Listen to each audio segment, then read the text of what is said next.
What's up, guys? Welcome to the Outer Nexus. Tonight, we are going to get into the newest wave of UFO whistleblowers. Um, and I kind of wanted to hold off from doing this episode for a little bit because of just the amount of information that was coming out about all the new UFO whistleblowers that are coming out. There's Harold Malmgren, Hal Puthoff on Joe Rogan, Matt Brown on Jeremy Corbell, and I think even Jacques Vallée did uh, uh, did a podcast also recently. But let's start out with Harold Malmgren. Let's get this guy up here. So this is the much contested Wikipedia page for Harold Malmgren. It doesn't have any markers on it anymore. He's verified. He is a legitimate historical figure. But there was quite a fight over this Wikipedia page. So, who is this guy? He actually just died on February 13th. But he just did like an end of life interview on Jesse Michaels' show. It's great over there. Um, he is a he has a PhD from Oxford in organizational economics. Um, it says at the end of this Wikipedia blurb here, Pat Choate deemed him in the eyes of many America's foremost trade authority. Now, he was a presidential advisor to JFK, LBJ, Nixon, and Ford. And he continued being an advisor in various ways. Um, I think he's got an undergrad in physics, but he was there in the room with JFK during the Cuban Missile Crisis, trying to talk down Curtis LeMay from nuking Cuba. I think it was. Do you remember? I don't. Yeah, I forget whether he wanted to nuke Cuba or Russia, but Malmgren was there in the room talking him down, and that was kind of one of his achievements, is being able to smooth out that potential nuclear exchange. The document, by the way, Yeah. that he is most well known for in his work is the General Agreement on Tariffs and Trade. That document Yeah. set the groundwork for the World Trade Organization. Oh, wow. Yeah, I did not know that is what he is kind of known for. Yeah, and he was an ambassador. He was right up there with Henry Kissinger. If you know who Henry Kissinger was, he knew Henry Kissinger and got into many debates with Henry Kissinger. But he was one of that crowd, one of the mysterious presidential advisors, some of the most influential men in the world. And in this end of life interview, he tells Jesse Michaels that during the Bluegill Prime nuclear test in 1962 in the Pacific Ocean, when they dropped the nuke, they noticed a tag along, what he calls a tag along. It looks like a little white dot. It looks like and he shows multiple videos of these things. They just look like Foo Fighters. They're just white dots. But the testers would call them tag-alongs. And allegedly, what he was telling Jesse is that the White House was much more interested in the tag-alongs than they were in the nuke test itself.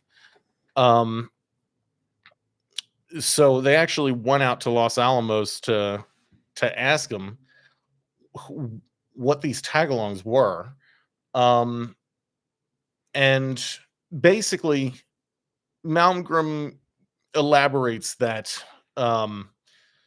things like the Magenta 1933 crash were real. Operation Paperclip was real. We had been trying to reverse engineer these UFOs, and UFOs were real. They were out there, and apparently JFK wanted he gave an order to the CIA 10 days before he was assassinated to declassify all the UFO files, and then somebody killed him. And Malmgren's heavy speculation here is that JFK was killed by the CIA because he wanted to work with the Soviets, who were well aware of these reverse engineering efforts. And he wanted to bring forth UFOs to the world. Now, that's some heavy speculation. He never got direct confirmation from that. But if that's true, that's pretty world changing, in my opinion. It changes the context of history. He also said, to add to the gravity of this, that in 1947, the crash in New Mexico, that was us using an EMP on 2 craft to get them down.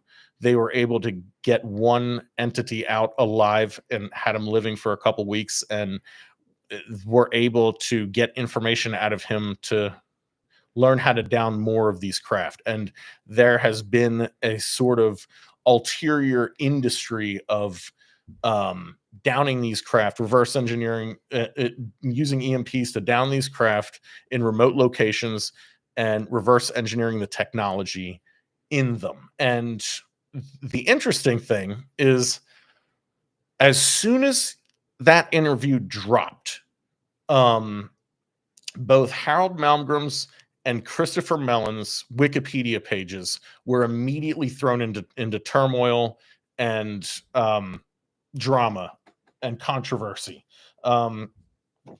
The dubbed guerrilla skeptics of Wikipedia immediately jumped on these individuals' Wikipedia pages. They got rid of Christopher Mellon's. They just rerouted his page right into the Mellon family. So his is gone now. And he was a very high-ranking CIA official also for years. But they couldn't get rid of Malmgren's. That's the funny thing. Even Jimmy Wales stepped down and said to the team, "You can't get rid of this guy. That's ridiculous." Some people say wacky stuff. That's it. You know what I mean? So there's that. And then almost just a couple days after that, I know Tucker Carlson is, he's controversial. He's, people can make commentary on his interviews, but he had on Catherine Austin Fitts, who was also did multiple interviews with Richard Dolan about these sort of black budget programs. She's determined. She was, I think, the assistant secretary to urban housing and development for George Bush in the 90s. And she determined that there are $21 trillion in adjustments that are unaccounted for by the CIA. Now, if that number is accurate, that is essentially a big enough amount to fund an entire parallel civilization. And she actually gets into deep underground military bases on Tucker Carlson and those kind of things. She doesn't talk about UAPs, but if you want to learn more about her conclusions there, you should look up her interviews with Richard Dolan, which are totally fantastic. But I'll stop it right there for some commentary. What do you think about all this, Billy? So, I mean, on the Catherine Austin Fitts stuff, I do enjoy, the things that she, puts out there. I don't typically go for things that are speculative. I don't typically like to go for things that, most people would consider, unverified, but her stances on things, as you look at the US government, embezzling money is something that has happened in any government forever. And if you look at how the US economy has worked, how a lot of high level crime works, it's about taking money, embezzling money in some way. So in my opinion, it's not far off the mark that a nation as wealthy as ours has had people basically skimming off the top. Yeah. And, it's like we've been paying into taxes and all these different things. And yes, we've gotten things out of it, but we haven't gotten out as much that it feels like we've put in. Yeah. And this is one of the few places that I would actually agree that because the thing is, I've always wanted someone to run the numbers. Yeah. And finally someone did. And I'm not saying they're correct numbers, but someone actually ran those numbers, which never gets to happen. Yeah. So I really like what she has to say. I do recommend watching what she has to say, and not just on the $21 trillion, but I also agree with her on where she stands with, like, what is it called? The cryptocurrencies. Cryptocurrency. That's right. So that's another big one. That's another big one for her. So I would recommend watching what she has to say. Yeah. So hold on, let me get into this. And so then we have an individual named Matthew Brown come onto Jeremy Corbell's show and do an interview about so this guy is kind of somewhere in between Edward Snowden and David Grush. He seems to be some sort of intelligence analyst. He claims to have access. He had access to the same secret internet that Tim Gallaudet said he had access to when he was an admiral, where he saw UAP imagery. Also, apparently, the secret military internet has a lot of high quality UAP imagery and also low quality UAP imagery. And it's simply not really addressed or spoken about at all. It's kind of a weird scenario. Um, he's confirming that Immaculate Constellation is real. There is a UAP crash recovery apparatus that does these things. And like I said, there's high quality imagery of UAP that is just simply sitting on these servers. A lot of individuals with access to this are aware that we have this imagery, but it's not being unclassified, and probably for some good reasons. But he basically is coming out and saying that it's, the government can't hide something like this from the American people anymore. That there's some kind of other involved in our reality. So what you're saying he's saying is that if this conversation is to move forward, yeah, we now need to start certain amounts of disclosure. Yes. Okay. And in that same vein, you had a number of individuals. I'll just throw this up. You had a number of individuals, and we'll play this even with the bad audio. The audio on this is bad. The audio on this is terrible, I feel like it was intentionally made to be terrible. So you have the UAP Disclosure Fund presenting before Congress. You have Avi Loeb from Harvard, Tim Gallaudet. He was an admiral. He served in the Navy, and then he ran NOAA. And then this is Eric Davis. He's a physicist. He's a doctor. He has a PhD. And he did a lot of work on nuclear propulsion and also did work for NASA. And this is him telling Eric Burleson that there are mantid and reptilian beings that exist. We call them mantid and reptilian because that's what they look like to us. So whatever species have been piloting these craft, how are they large? Are they multiple species? Are they like, what was their size, and how many are usually on a craft? They're typically the multiple species people dealing with the grays and Nordics. People have talked about reptilians and insectoids. It's not that they're reptilian or insectoid, it's that they resemble to the recipient of reptile or an insect type humanoid, because they have a head and 4 limbs and torso. So large, small? Human size, human scale. And are there, how many are crewed? Well, the Greys. Well, I'll end that there. And we'll just mosey on to this one. And I think this is kind of the cherry on top.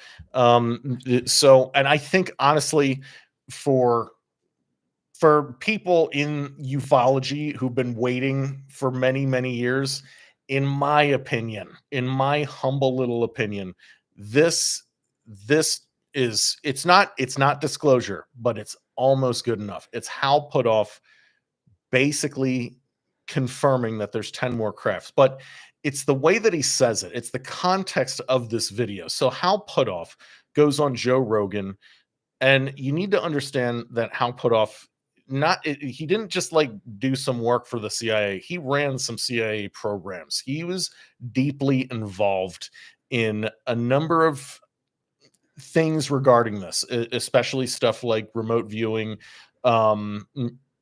He ran the Stanford Research Institute, which specialized in remote viewing, and he gets into that in this episode with Joe Rogan, and how Carter called on a remote viewer to find an airplane in the Congo when it crashed. It was one of his remote viewers.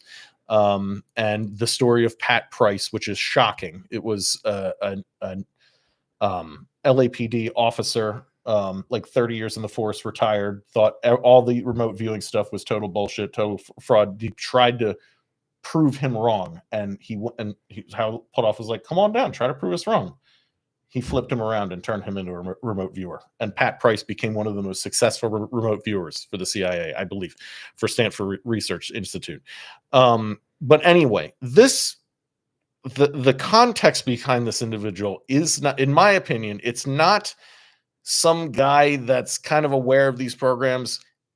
Hal Puthoff, in my opinion, is one of the gatekeepers. He is one of the individuals that decided to get this ball rolling. I think he had a hand with Tom DeLonge in 2017 to initiate this process. And this moment right here, when I see this moment, it's the moment that he knows has to happen. It's what did you say before? It's like his entire career depends on it. Well, the way I would describe it is like he knows that, saying this puts him in his entire legacy in a different light. So he knows the gravity of what he's saying here, because it takes his whole life's work and is basically like, I'm also on team, UFO, yeah. UAP, UFO, whatever. Yeah. It kind of takes his entire career and puts it on the line. And he asked for this. That's the thing, is that he asked for this. That's the deal here. How many of these crashed crafts do you estimate there are? Here it is. That human beings have recovered? More than 10. More than 10. And it's just that, to me, it's just that hesitation. It's just that hesitation. I just want to watch it one more time. They've recovered. More than 10. More than 10. More than 10. How many of them are in possession of people in the United States? I meant more than 10 in possession of the United States. What about worldwide? Worldwide? Do we have any data on that? We have data, but it's classified. There's no way to really talk about it. But so there's more. And you could tell right there, like, just from his response to the next thing from Joe, it's not an interview with someone who doesn't know what they're talking about. This is a, okay, so what do you want to know kind of interview. And that is the line right there. I think that is the line of disclosure that whatever this entity is willing to go to. We have 10 craft. We have these 10 craft. And I believe this is where we're going to kind of start legislating, because David Grush also just got his security clearance restored, and he submitted his hostile witness list. So I believe that there is going to be action taken with these 10 craft. And in my opinion, my agenda is that, it seems like, to me, JFK was killed to suppress UFO secrecy, and if that is the case, it changes the context of history regarding this stuff. It opens the door towards the idea that, this is part of our history. We had an apparatus that downed another species craft so that we could reverse engineering an entire industry was formed around it in total secret with technology that's far beyond what we have, that could help us, that could have, improved our climate situation. The worst part about this is that these other entities, whoever they might be, might have had a better idea for Earth in mind themselves. We might have been the bad guys here, and that might be the real secrecy here, is that by doing this, we're, what do you think about all this, Billy? Well, I mean, there's different angles to take on different things that were brought up. Like, Yeah. one of the things that was mentioned was, we downed one of these aircraft with, EMP. Yeah. I could tell you what the U.S. response to something like that would be. Yeah. And it is not peaceful generally. Yeah. So, I mean, it leaves certain things to be questioned, like, why are we downing an entity's craft that, obviously has better technology than we do? Yeah. And that's just based off the fact that whenever a war happens, at least on human terms, Yeah. generally the side with better technology is the winner. Yeah. Like, and we would obviously be getting into a battle with someone with better technology. Yeah. If that were the case.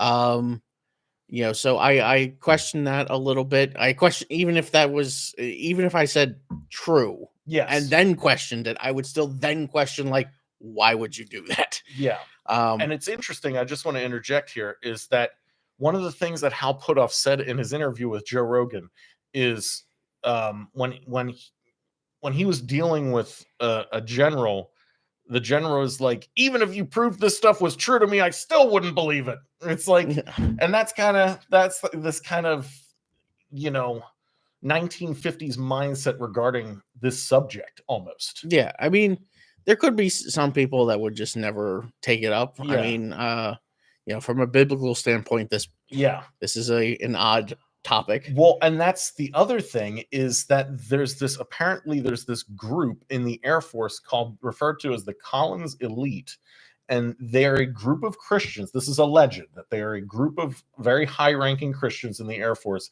that believe that this subject is demonic, and what they are doing is the correct thing by, down it. So that's their angle. Okay. That could be the angle that they're going with. Yeah. Yeah, and then if we continue with, some of the other things that were said,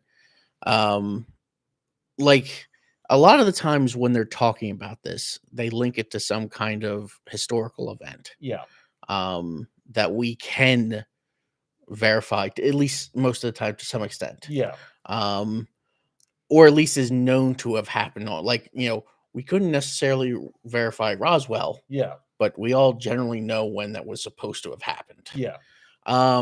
So they link these different things together. Mm-hmm. And, this is just another one of those things linked where it's like, what happens if JFK was killed for this reason? Yeah.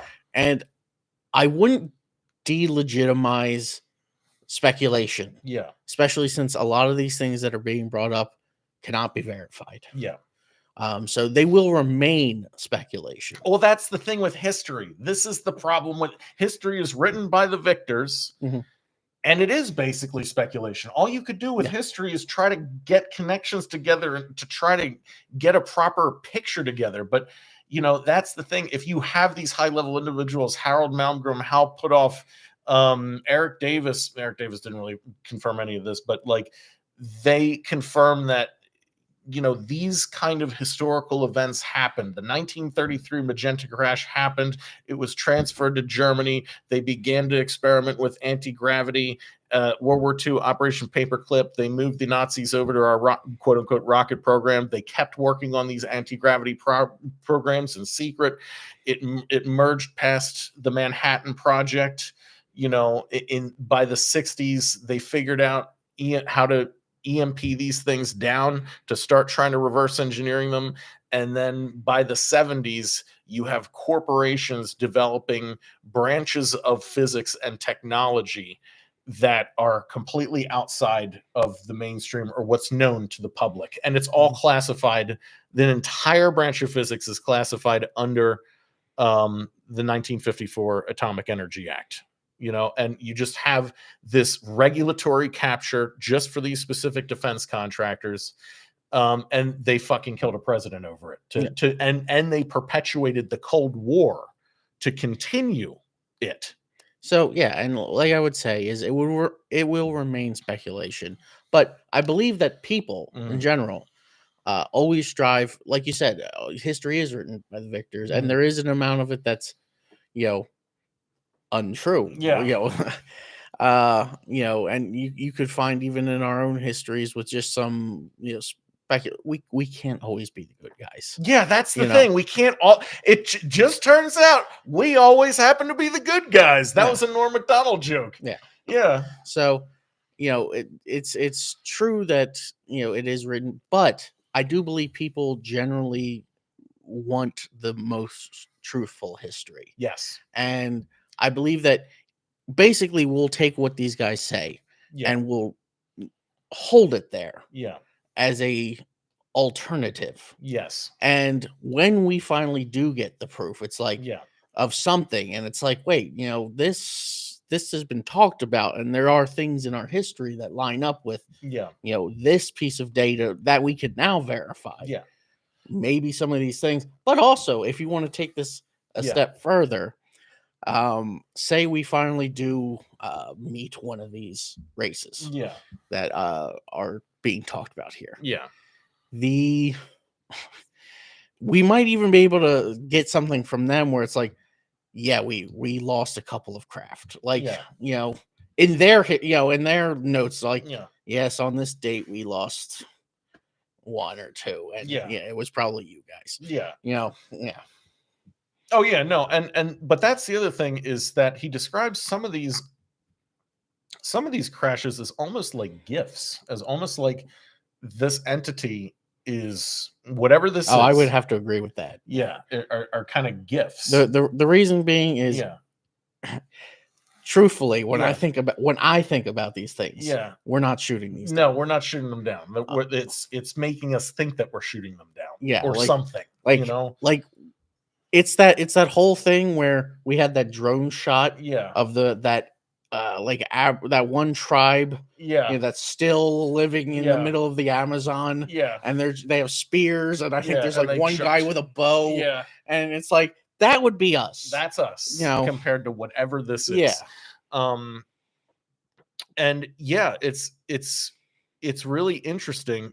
Also, Whitley Strieber was just on Chris Ramsey's, and his description of these guys is very interesting. He deals with mostly the Greys, and he says that they are not a hive mind, but it's something similar to a hive mind where they do have a collective consciousness, but there's different.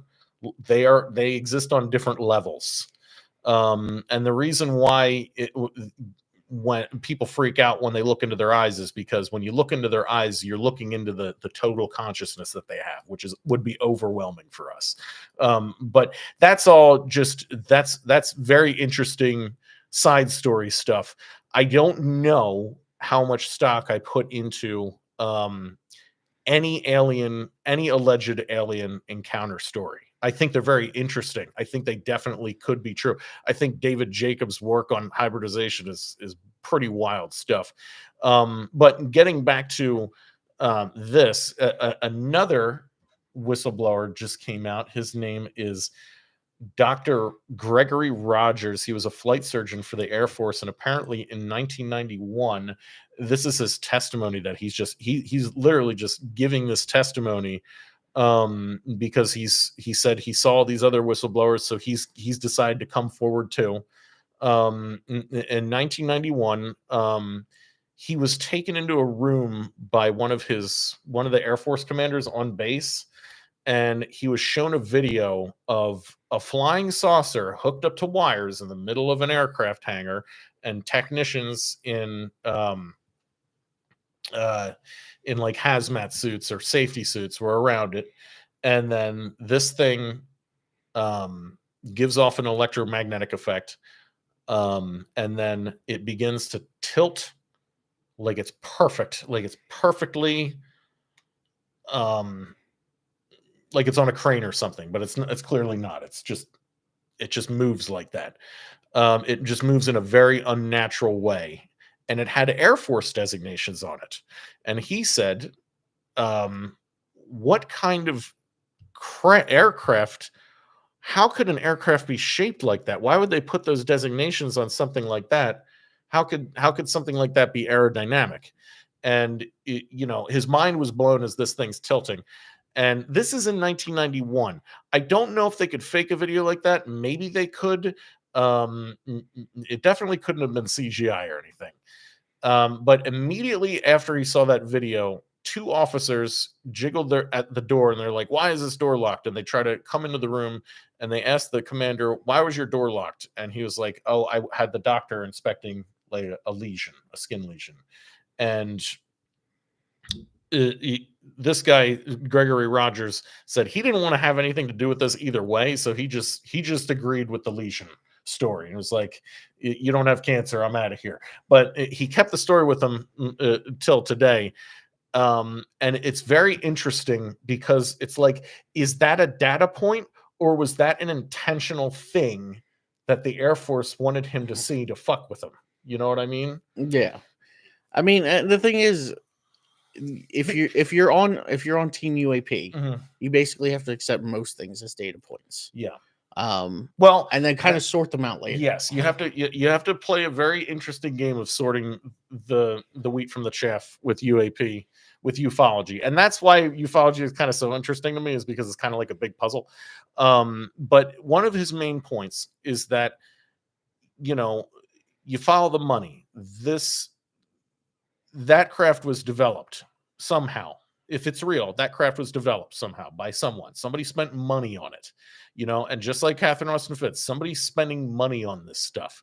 If you can find the paper trail, you can find how this stuff was developed. And what's interesting is that the Prime Minister of Argentina just declassified a bunch of files regarding Hitler.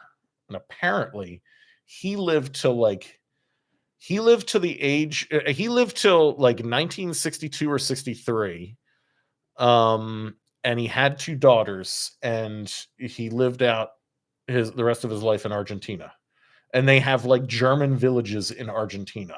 I mean, everyone knows. Yeah, everybody knows that. Yeah. But it's like, it's kind of confirmation that he continued to live down there, and maybe they developed this kind of stuff down there, Yeah. I mean, that one's interesting to think about. I mean, I would like to see some more proof on that, but that one is interesting to hear about. But I do agree, following the money is something that we should do. And it's always interesting because that can be used anywhere. Yes. And one of my major pushes, like if you're gonna, like, oh, what kind of things are you into? If you're not totally into the UA, following the money. Yeah, follow the money.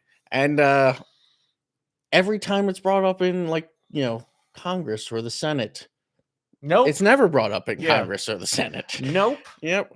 Because then you can tell who's supporting it, who's doing it, where's the contract going, where's the money going, how much money's going. Yeah. And it brings up a lot of questions. Yeah. Yeah. But I think with Grush getting his hostile witness list in there, they are going to be able to take action. I think we are going to see something pointing in this direction where we get some kind of confirmation with these 10 crafts, with the hostile witness list, and, potentially even some kind of confirmation that, our history was influenced by decisions like this. Yeah. And another way to think of influence, I think, and it's a more I wouldn't say more fair, but a different approach Yeah. is, even if some of this was just untrue, Mhm. it still had an influence on history. Yeah. Like, there are people that believe these kinds of things, and it's not wrong to necessarily believe these kinds of things. It's just, Yeah. those people are out and about, like you said. So, on that, the one, the guy worked for NASA. There was probably an admiral there. Yeah. Like, these people are in high ranking positions, Yeah. and they hold these beliefs. It had an effect on history. It had an effect on them. Yeah. That's the thing. And to get into the other side of all this, to get into the stupid side, we'll pull up Lou Elizondo's screw up. Here we go. This is funny. So this took over the stage in terms of all this UAP news. I'm addressing this at the end because I just want to get it out of the way. It's so stupid. So Lou Elizondo at this congressional hearing, before the hearing came up, he was speaking at the moment of he was speaking about having proper reporting systems for UAP in the Air Force and civilian pilots and stuff. And right before that hearing, somebody walked up to him and a civilian pilot gave him this photograph of what he thought he captured as a UAP. Lou showed it off at the hearing that this was an enormous disc, but Lou did clarify that he has no verification on this. He can't verify it. He just got this photo, but he showed it off at the conference, and it turns out it's just a farming circle. It's just two shades of a farming circle. But this is the picture that he showed at the conference with confidence that not it wasn't even confidence. He wasn't sure what it was. It was just, we need an apparatus to report UAP so that these can be identified. And the irony is, if we did have an apparatus to report this stuff, this could be verified as a farming circle. So that's my little take on that. Yeah. But yeah, I think we'll end the episode there. Do you have any final thoughts? No, I mean, I do have a couple of things, that again, that goes back to the history stuff, but Yeah, I'll hold off on those. maybe because it's more in another episode type thing than it is this one. And there will be more videos on this stuff. David Grush is apparently testifying again next week. Matt Brown interview part 2 is coming out soon, so we will be making more commentary on this. Thanks for watching, guys. Please like and subscribe. See you next time.